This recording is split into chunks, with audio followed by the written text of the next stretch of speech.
अस्सलाम वालेकुम व्यूअर्स, खाना घराना में सिद्रा के साथ वेलकम है।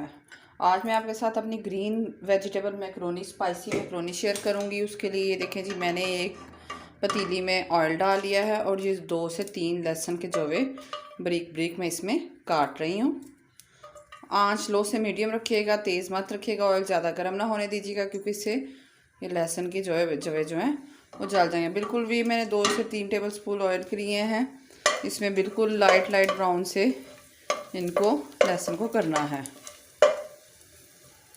इसमें मैं सिर्फ ग्रीन वेजिटेबल्स ऐड करूँगी और चिकन ऐड नहीं करूँगी क्योंकि मैं वेजिटेबल ग्रीन चिली मैक्रोनी बना रही हूँ। ठीक है, इनको हल्का हल्का सा ब्राउन होने दें। साथ वीडियो में को सब्सक्राइब कर दें अगर नए हैं चैनल पर। तो ये देखें जी व्यूअर्स, हमारे ये लहसुन जो मैंने डाले थे हल्के हल्के ब्राउन होना शुरू हो गए हैं। इसको मैंने डार्क ब्राउन नहीं करना क्योंकि इसमें से स्मेल आना शुरू हो जाएगी। सबसे पहले मैं इसमें ये डालूंगी, ये मेरे पास है आधी प्याली मटर। ये जो हाफ बॉयल है, फुल बॉयल नहीं है, बाकी ये इसमें पक जाएंगे। ये इसमें मैं डालूँगी, इसको हल्का फुल्का कुक होने दूँगी।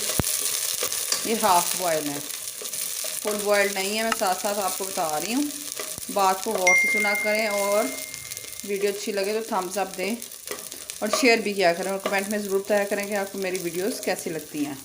इसको 1 से 2 मिनट पकने के लिए छोड़ दें, ढाँप दें इसको हल्की आंच पे। चलें जी देखते हैं। ये देखें जी, मटर मेरे कुक होना शुरू हो गए हैं 1 से 2 मिनट में, क्योंकि पहले हाफ बॉयल हैं और ये मज़ीद पकते भी जाएंगे चीज़ों के साथ। साथ साथ मैं इसमें डालूँगी, ये मेरे पास है जी हाफ प्याली शिमला मिर्च। ये तो आपको पता चाइनीज़ खानों की जान होती है और इससे खुशबू और रौनक में इजाफा होता है और जायका भी दिल फ्रेब हो जाता है इससे। इसी तरह इसको भी, सब्जियों को ज़्यादा मत पकाया करें, इतना पकाया करें कि इसमें उनका क्रंच और कलर बाकी रहे। वो हम खाना वो हंडिया थोड़ी ना बना रहे हैं, इसमें क्रंच और कलर जब तक बाकी नहीं रहेगा खूबसूरत नहीं लगती है। बिस्मिल्लाहिर्रहमानिर्रहीम। ये देखें जी, शिमला मिर्च भी हमारी हल्की हल्की सॉफ्ट होना शुरू हो गई है। ये साथ साथ पकती भी जाएंगी ना, क्योंकि मज़ीद अभी थोड़ी ना पका लेना। अब मैं इसमें डालूँगी अपनी कैबेज। ये बंद गोभी है, तकरीबन मेरे पास 1 प्याली है, ये मैं डाल दी है। साथ ही मैं इसमें डाल दूँगी थोड़ा सा सोया सॉस सॉरी नहीं डालूँगी मैं, इसमें सिर्फ चिली सॉस डालूँगी। ये तकरीबन मैंने 3 चम्मच खाने के इसमें चिली सॉस ऐड कर दिया है। अब ये मज़ीद पानी छोड़ता जाएगा, साथ इसमें सब्जियां हमारी पक जाएंगी। ये तकरीबन मैं बना रही हूँ, ये पाव मैक्रोनी की मैं रेसिपी आपके साथ शेयर कर रही हूँ। ये सब्जियां मैंने उस हिसाब से ली हैं, आप अपनी मर्ज़ी से टेस्ट के अकॉर्डिंग कम या ज़्यादा कर सकते हैं। चलें अब इसको 1 से 2 मिनट पकने देते हैं। ये देख सकते हैं आप, ये सब्जियां तकरीबन हल्की हल्की पकना शुरू हो गई और इनमें अभी क्रंच बाकी है। अब मैं इसमें अपने स्पाइसेस ऐड करूँगी जो मैंने डाले हैं। ये तकरीबन मेरे पास हाफ़ टी स्पून काली मिर्च है, वो मैंने डाल लिया। ठीक है, ये एक सब्ज़ मिर्च है बारीक कटी, वो मैंने डाल दी इसमें। ठीक है, अब मैं इसमें डालूँगी हाफ़ टी स्पून के करीब चिली फ्लेक्स डालूँगी। आप अपने टेस्ट के मुताबिक कम या ज़्यादा कर सकते हैं।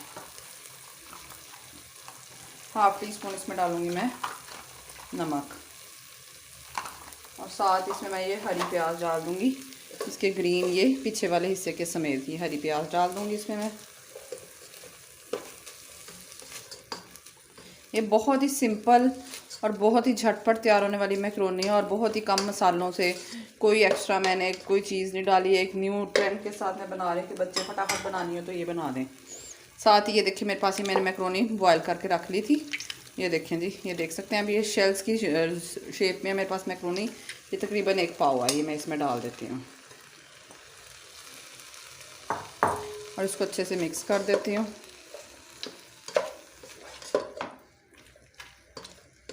ये देख सकते हैं जी आप। अब इसी में हमारी मज़ीद सब्जियां सारी पक जाएंगी और बहुत मज़े, और एंड पे हम इसमें केचप डाल देंगे। चलें जी, इसको 2 से 3 मिनट पकने देते हैं, मिक्स करके अच्छे से इसको पकने देते। बहुत ही मज़े की बनती है और झटपट तैयार होती है। लाजमी नहीं कि हर चीज़ में गोश्त वगैरह डाला जाए, सिंपल भी चीज़ें अच्छी बनती हैं। चैनल पर नए हैं तो सब्सक्राइब कर दें और बराबर वाले पास ही बराबर बेल का आइकॉन है, उसको क्लिक कर दें। बिस्मिल्लाहिर्रहमानिर्रहीम। 5 मिनट हो गए, मैं चेक करती हूँ। ये देखें जी, बहुत ही अच्छी खुशबू आ रही है। ये देख सकते हैं आप, बहुत ही ज़बरदस्त किस्म की खुशबू आ रही है। अब मैं इसमें ये तकरीबन 2 से 3 खाने के चम्मच केचप डाल दूँगी। ठीक है, ज़्यादा नहीं डालूँगी क्योंकि वो फिर मीठी हो जाएगी। बाकी आपकी मर्ज़ी, आप टेस्ट के अकॉर्डिंग कम या ज़्यादा खा सकते हैं। दरअसल मेरे बच्चे और मेरे घर वाले ही ज़्यादा मीठी पसंद नहीं करते, इसलिए आप गार्लिक केचप भी यूज़ कर सकते हैं। इसको अच्छे से मिक्स कर दें, अच्छे से। देखिए कितनी जल्दी और झटपट तैयार हो गई है। कोई इसमें कोई चिकन की बनाने की ज़रूरत नहीं। जो सब्जियां आपके पास घर में है या जो पसंद है आप कुछ भी डाल सकते हैं। ये लाजमी नहीं कि जो शर्त है वही डालनी है, कि जी जो बता दिया गया वही डालनी है, जो रेस्टोरेंट में बनी। ये एक डिफरेंट स्टाइल से मैंने कहा मैं बनाई थी, तो मैंने कहा आपसे मैं शेयर करूँ। अब साथ ही में इसमें एक मैंने प्याज काट के रखी थी, आम सिंपल प्याज जो हम घर में यूज़ करते हैं, ये डाल दूँगी। ये हल्की हल्की कच्ची एंड पे रहेगी ना, तो इसका क्रंच बहुत अच्छा लाएगा। चलें जी, इसको मैं दम पे लगाती हूँ 5 से 10 मिनट, और फिर आपको डिश आउट। माशाल्लाह अल्हम्दुलिल्लाह, ये देखें बहुत मज़े की मैक्रोनी बनकर तैयार हो चुकी है। जो सिर्फ मैंने चंद एक वेजिटेबल और चंद एक चीज़ों से तैयार किया। आप भी तैयार कीजिए और रेसिपी और शेयर कीजिएगा अपने दोस्तों के साथ। बताइएगा कमेंट में कि आपको मेरी रेसिपीज़ कैसी लगती हैं। जल्दी मुलाकात होगी इंशाल्लाह एक नई रेसिपी के साथ। चैनल पर नए हैं तो चैनल को सब्सक्राइब कीजिए, लाइक कीजिए और बेल आइकन को प्रेस कीजिए। साथ ही साथ दुआ में याद रखिएगा और इजाज़त दीजिए इसी तरह रहमान को। अल्लाह हाफिज़, बाय बाय।